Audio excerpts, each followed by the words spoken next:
Chancellor കൂടിയായ governor പ്രകടമായ രാഷ്ട്രീയം സർവകലാശാലയിലേക്ക് ആവിഷ്കരിക്കാൻ ശ്രമിക്കുന്നു എന്നുള്ളത് വളരെ പ്രതിഷേധാർഹവും അപലപനീയവുമായ കാര്യമാണ്. കാലഹരണപ്പെട്ട ഒരു ബിംബം, RSSൻ്റെ ഭാരതാംബ എന്നുള്ള സങ്കല്പം, കാവിക്കൊടി ഏന്തിയ പട്ടുസാരി ഉടുത്ത സ്വതന്ത്ര ജനാധിപത്യ ഇന്ത്യയിൽ അംഗീകരിച്ചിട്ടില്ലാത്ത ആ ഭാരതാംബയെയാണ് അദ്ദേഹം ഇപ്പോൾ പോകുന്നിടത്തെല്ലാം കൊണ്ടു നടക്കുന്നത്. അത് ആ RSSൻ്റെ കാവിക്കൊടി ഏന്തിയ ഭാരതാംബ എന്ന സങ്കല്പനത്തെ നോർമലൈസ് ചെയ്തെടുക്കാനും സമൂഹത്തിൻ്റെ പൊതുബോധത്തിലേക്ക് സന്നിവേശിപ്പിക്കാനുമുള്ള ഒരു കൗശലത്തിൻ്റെ ഭാഗമായിട്ട് തന്നെ കാണാൻ സാധിക്കുന്നുള്ളൂ. അത് വളരെ ഖേദകരമാണ്. സ്വതന്ത്ര ജനാധിപത്യ ഇന്ത്യയിൽ എല്ലാവരും ചേരുന്ന ഒരു പ്ലൂറലിസ്റ്റിക്കായ സമൂഹമാണുള്ളത്. ആ ബഹുസ്വര സമൂഹത്തിൽ അനുയോജ്യമായ ഒരു പ്രതീകമല്ല അദ്ദേഹം അവതരിപ്പിക്കുന്നത്.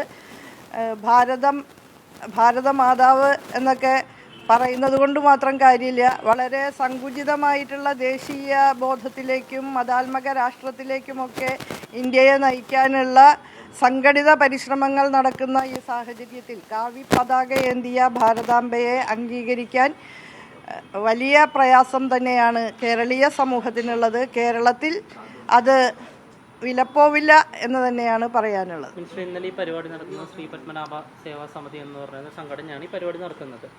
സെനറ്റ് ഹാൾ അനുവദിച്ചപ്പോൾ തന്നെ പറയുന്നുണ്ട് മതചിഹ്നങ്ങളൊന്നും പ്രദർശിപ്പിക്കാൻ പാടില്ല എന്നുള്ളത്. അപ്പോൾ സർവകലാശാല ചട്ടങ്ങൾ ലംഘിച്ചു എന്ന് നമുക്ക് മനസ്സിലാക്കാൻ കഴിയുന്നുണ്ട്. അപ്പോൾ സർവകലാശാലയുടെ ഭാഗത്തു നിന്ന് ഇനിയിപ്പോൾ നിയമ നടപടിയിലേക്ക് കടക്കേണ്ടതല്ലേ? സർവകലാശാല മതനിരപേക്ഷതയുടെ വേദിയാണ്. അവിടെ മതേതരമായിട്ടുള്ള സൗഹൃദം ഉണ്ടാകേണ്ട ഒരു ഇടമാണ്. അവിടെ നാനാജാതി മതസ്ഥരായിട്ടുള്ള വിദ്യാർത്ഥികളും അധ്യാപകരും അനധ്യാപകരും എല്ലാം പഠിക്കുന്നതും പഠിപ്പിക്കുന്നതുമൊക്കെ ആയിട്ടുള്ള കേന്ദ്രമാണ്. അവിടെ ഒരു സെക്യുലർ അന്തരീക്ഷം നിലനിർത്തി മുന്നോട്ട് പോകേണ്ടത് നമുക്ക് അനിവാര്യമായിട്ടുള്ള ചുമതലയാണ്. അതിന് നേതൃത്വം കൊടുക്കേണ്ടതാണ് ബഹുമാനപ്പെട്ട ചാൻസലർ കൂടിയായിട്ടുള്ള ഗവർണർ. അതിൽ നിന്ന് നേരെ വിരുദ്ധമായ നിലയിലുള്ള നിലപാടുകളും പ്രചരണങ്ങളും ഒക്കെ തന്നെ വലിയ രീതിയിലുള്ള ദൂരവ്യാപക പ്രത്യാഘാതങ്ങളായിരിക്കും നമ്മുടെ സമൂഹത്തിൽ സൃഷ്ടിക്കുന്നത്. ഇന്ത്യയെപ്പോലെ ബഹുസ്വരതയുടെ നാടായിട്ടുള്ള ഒരു രാജ്യത്ത് ഇത്തരത്തിലുള്ള വിഭാഗീയമായ പ്രദർശനങ്ങളും പ്രവണതകളും വലിയ രീതിയിലുള്ള പ്രയാസങ്ങൾ സൃഷ്ടിക്കും.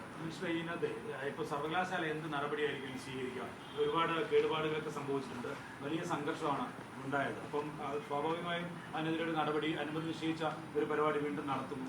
എന്താണ് നടപടി സ്വീകരിക്കുന്നത്? അത് സർവകലാശാല പരിശോധിക്കട്ടെ. സർവകലാശാല നിലവിലുള്ള ഭരണഘടനാ ദത്തമായിട്ടുള്ള അധികാരങ്ങളുടെയും അവകാശങ്ങളുടെയും അടിസ്ഥാനത്തിലാണല്ലോ എല്ലാ സംവിധാനങ്ങളും പ്രവർത്തിക്കുന്നത്.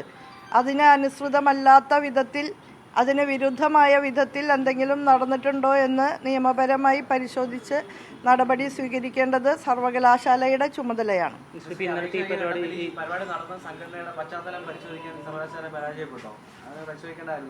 അത് സർവകലാശാല അധികാരികളോട് ചോദിക്കുന്നതാവും ശരി.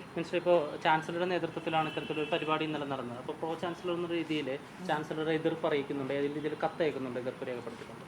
അത് സർവകലാശാല സമൂഹം തന്നെ ഇന്നലെ അറിയിച്ചിട്ടുണ്ടല്ലോ. അദ്ദേഹത്തിന് ഇതൊന്നും അറിയാത്തതല്ല. സർക്കാർ ഇക്കാര്യത്തിൽ വ്യക്തമായ നിലപാട് അദ്ദേഹത്തെ അറിയിച്ചിട്ടുണ്ട്. ഇനിയും തുടർന്നും ഇത് ആവർത്തിക്കുകയാണെങ്കിൽ വീണ്ടും അറിയിക്കും. അപ്പോൾ അദ്ദേഹം ഇത് മനസ്സിലാക്കാതെയോ അറിയാതെയോ ചെയ്യുന്ന ഒരു കാര്യമല്ല. ബോധപൂർവം തൻ്റെ രാഷ്ട്രീയം, താൻ ഉയർത്തിപ്പിടിക്കുന്ന ഹിന്ദു വർഗീയവാദത്തിൻ്റെ രാഷ്ട്രീയം വലിയ രീതിയിൽ പ്രചരിപ്പിക്കുന്നതിന് ഔദ്യോഗിക പദവി ഉപയോഗിക്കുകയാണ് അദ്ദേഹം ചെയ്യുന്നത്. അത്രമാത്രമാണ് അതിൽ പറയാനുള്ളത്.